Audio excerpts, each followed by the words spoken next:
What's up guys, Craig Yeats here. Thanks for stopping by to watch my video. If you enjoy it, please share it with a friend so they can enjoy it as well. If you haven't hit that subscribe button, today's the day you're going to hit that subscribe button so you can get notified and you can watch my next video that comes out soon. Today, I'm going to be talking around the psychology of money and more importantly, what your parents should have taught you about money.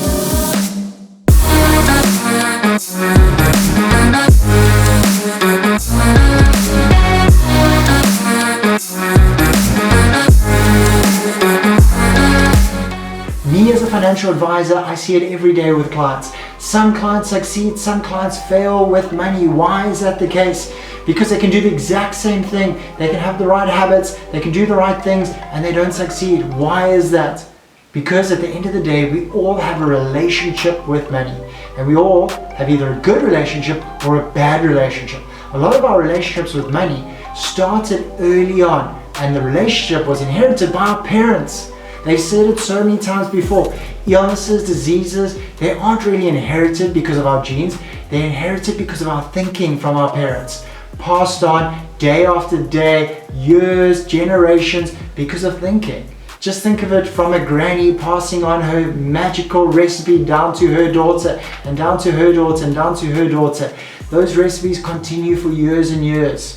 That special dinner, that special lunch, that special meal of any sort. The same thing unfortunately happens with money. It gets passed on generation and generation, and that's a big reason why they say the rich get richer. Normally, there's so many statistics that are out in the world at the moment that wherever you're born, the actual state of money that you're born into is how you remain for the rest of your life. It's very difficult for a person to go from a middle class family to become wealthy. It's very difficult for a poor person to jump out of a poor class and become middle class. Why is that? And most of it has to do with your relationship with money, how you think, how you feel about money, and what you then end up actually doing and acting with your money. So, what do I experience from clients? I've seen some clients that earn a hell of a lot of money. They're in huge amounts of debt and they can't ever get out of that debt. Why is that the case?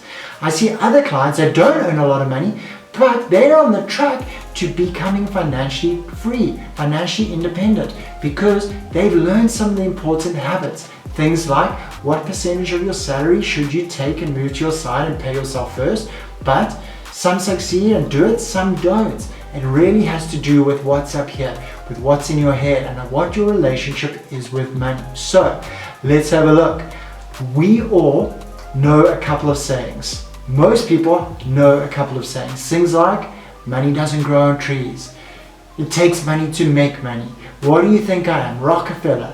All those sayings you might have grown up with. I know I heard a few growing up, and it's normally kid asks their dad, kid asks their mom, can I have some pocket money? I want to go buy this, I need that. And the parent turns around and says, what do you think I am? Rockefeller? And that surprisingly creates something in a person's psychology, something in their subconscious mind that builds a relationship with them and money. Parents so often don't realize the impact that they're having on their kid when they say those things. And they may be just trying to be funny, maybe they're trying to save some money, maybe they're trying to get their kid not to just realize that they can't have anything they wanted, so they're saying these things. But the long-term effect of that is huge. So we have to learn to have a good relationship with money.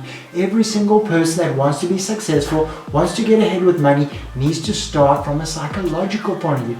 Success is 80% psychology and 20% mechanics. I go through it with clients on a day-to-day basis. I go through it with my financial advisors, can teach people the right path to becoming successful from a financial point of view. But at the end of the day, it's got to do with your psychology if you implement the right strategies. So we got to build a good, solid relationship with money. We have to realize that we like money and money serves us and money is a good thing. And we got to fill up all the positives of having a lot of money. Because in a lot of households, they see having a lot of money as a negative. A lot of churches get it across, it's bad to have a lot of money. They say money is the root of all evil. How many times have we heard these things? And what do you think that does to people's psychology around money? They self-sabotage as soon as they get ahead with money.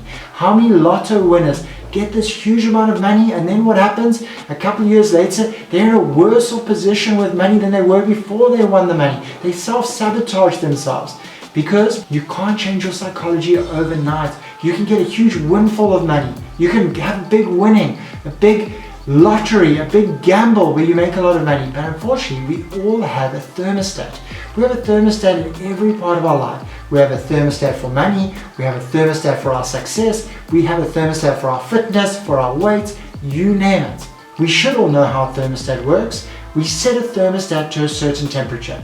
If the weather gets too cold, the thermostat kicks in, the heater kicks on, and it warms up the temperature in the room. Likewise, if the room gets too hot, the thermostat kicks in and it turns on the aircon to bring the temperature down. We all have this when it comes to psychology, when it comes to money, and it comes to success. We have a feeling of what we feel we deserve. We feel like we deserve X. For some people, they grow up in an environment where they think they can get everything.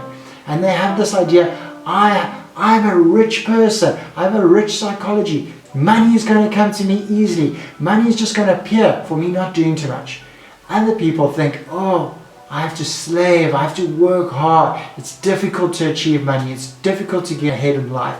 Some people think that they can't just make a lot of money, that they need to struggle to actually have money come their way. So we need to work on our relationship with money. Each individual needs to do that to change their money thermostat.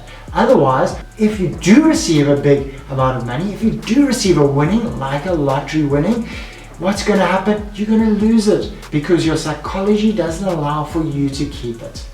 So as you get older, slowly but surely, your psychology will change. Hopefully you're on a growth momentum, so you think it's okay to earn more money. It's okay for your net wealth to grow bigger and bigger. Scary thing is, there's been experiments done with frogs. You take a frog and you put it into a pan of water, a bucket of water, and you turn up the temperature.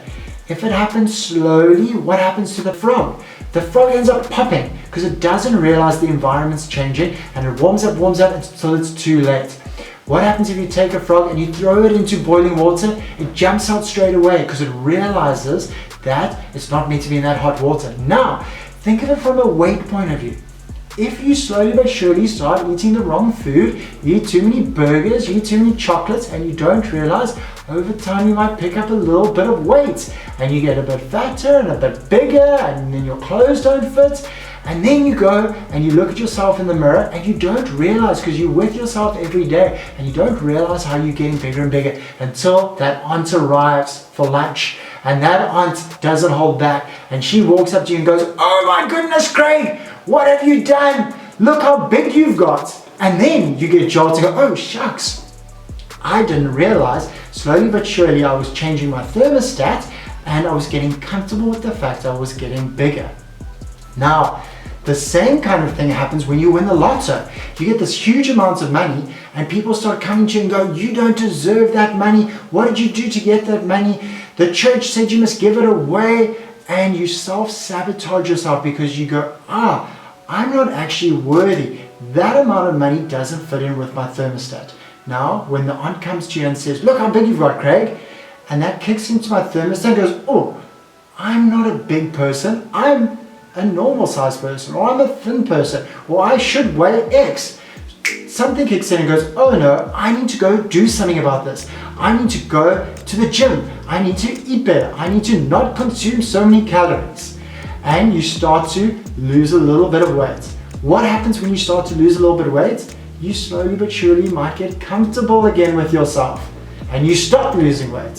Same thing with money. You have a reason to go out and work really hard. You have a reason to push forward, to really achieve, and then you get comfortable and you take your foot off the gas. We want to constantly put ourselves in an uncomfortable situation. The interesting thing is, the people that are the most comfortable are comfortable with money because they always put themselves into an uncomfortable situation. So what I mean by that, they're always pushing themselves into an environment where they need to work a bit harder, they need to push the boundary a bit more, and they need to achieve more.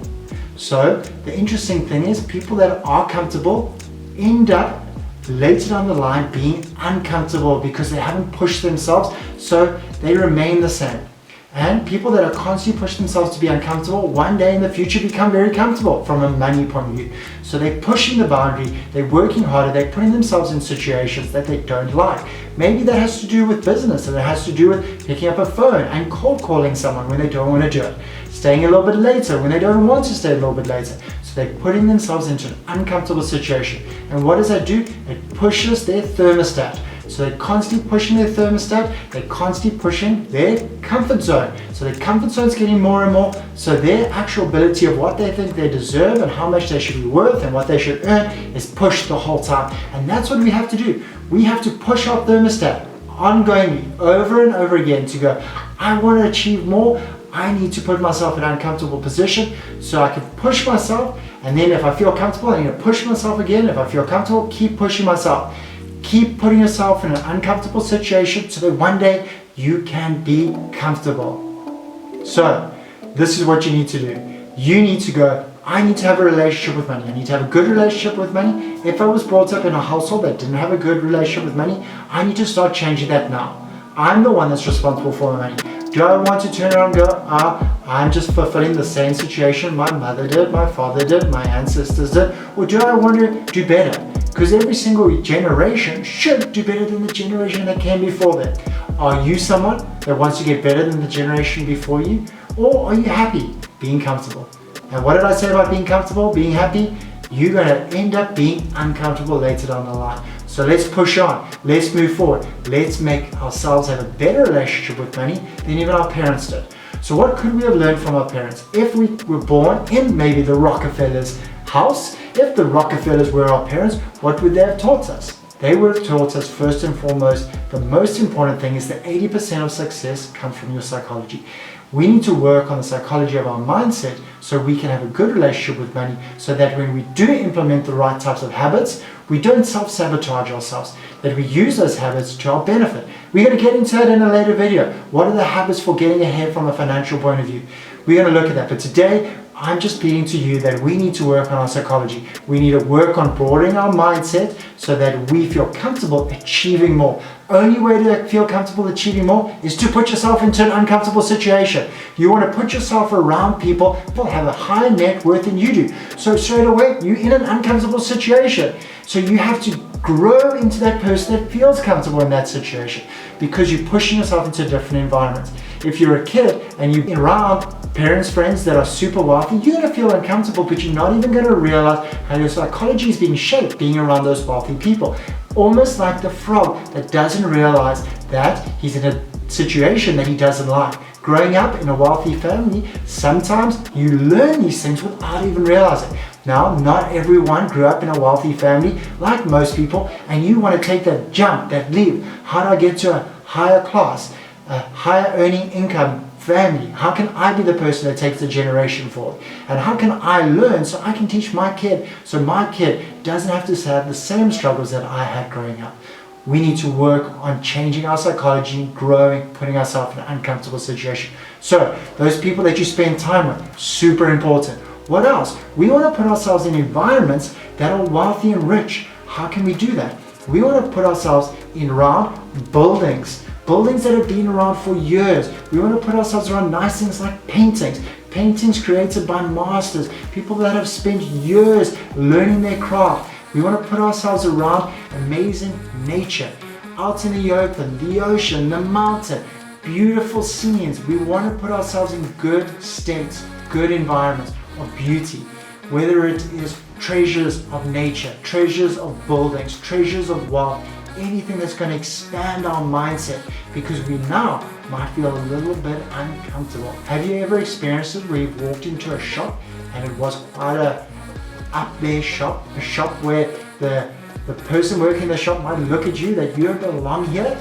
because you don't have the right clothes on and you don't look the part, or you don't have the right watch on? Great, you want to go and do that because you want to feel uncomfortable. Maybe you want to walk into a car dealership where they look at you and they go, you shouldn't be here. You don't look like you can buy a car. Go and put yourselves in those environments. Get used to being uncomfortable. Get used to being around things you want to achieve and want to have, but you're not there yet. Grow that thermostat in every possible way by putting yourself in uncomfortable situations. Become uncomfortable. so that one day you can become comfortable. Hope you've enjoyed this short video about the start of changing your mindset, what your parents should have taught you, what you hopefully will teach your kids. If you do like this video, please share it with someone else who needs to grow, needs to become better at having a relationship with money, so we can all grow together and push each other together, because a rising tide lifts all ships. Let's do this with friends, let's do this with family, share it with everyone that you know, so we can all grow from a money point of view together.